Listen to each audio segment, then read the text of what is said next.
আসসালামু আলাইকুম dear viewers, আশা করি সকলেই ভালো আছেন। আমি ডাক্তার মোহাম্মদ রাফিল সিরাজ আজকে আপনাদের সাথে চলে এসেছি নতুন একটি বিষয় নিয়ে কথা বলার জন্য। আজকে আমার আলোচনার বিষয় হচ্ছে দাঁত বা ফাঙ্গাল ইনফেকশন। আসলে দাঁত বা ফাঙ্গাল ইনফেকশনটা কী?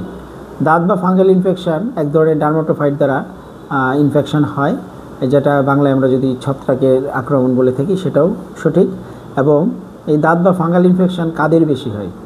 যারা বেশি ঘামেন, অর্থাৎ যারা হট এনভায়রনমেন্টে বেশি কাজ করেন, যারা রাস্তায় গরমের মধ্যে অনেকক্ষণ থাকেন, ঘামেন, তাদের কিন্তু এই ইনফেকশনটা বেশি হয়। যারা টাইট ফিট আন্ডার গার্মেন্টস পরেন, অর্থাৎ আমার কাপড় চোপড়ের টাইট ফিট কাপড় চোপড় পরলে ভিতরে ঘামা হয় বেশি, এবং সেক্ষেত্রে কিন্তু এই দাঁত বা ফাঙ্গাল ইনফেকশনটা বেশি হয়। যাদের ডায়াবেটিস রয়েছে, যারা ইমিউনো কম্প্রোমাইজ, অর্থাৎ যারা এইচআইভির পেশেন্ট বা ক্যান্সারের পেশেন্ট, তাদের ক্ষেত্রে টিনি ইনফেকশনটা অর্থাৎ ফাঙ্গাল ইনফেকশনটা বেশি হয়।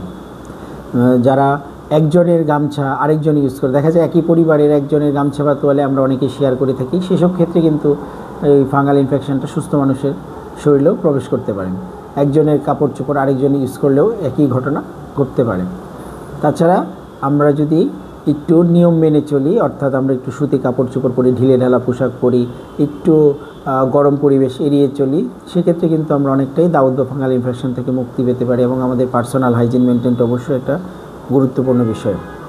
এবং এই ফাঙ্গাল বা দাঁত ইনফেকশন হলে অবশ্যই আমরা অনেকেই ভুলবশত ফার্মেসি থেকে বা নিজে নিজে অনেক সময় উচ্চ স্টেরয়েডযুক্ত মলম ব্যবহার করি। সেক্ষেত্রে কিন্তু এই ইনফেকশনটি প্রাথমিকভাবে ভালো মনে হলেও পরবর্তীতে আকার আরও খারাপ হতে পারে এবং ভয়াবহ পরিণত হতে পারে।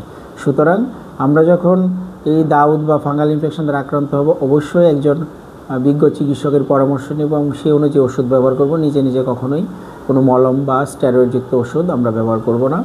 এভাবেই কিন্তু আমরা এই দাঁত বা ফাঙ্গাল ইনফেকশন থেকে সহজেই মুক্তি পেতে পারি। সকলেই ভালো থাকবেন। আবার হাজির হব আমি নতুন কোনো বিষয় নিয়ে আপনাদের সামনে। সে পর্যন্ত ভালো ও সুস্থ থাকুন। ধন্যবাদ।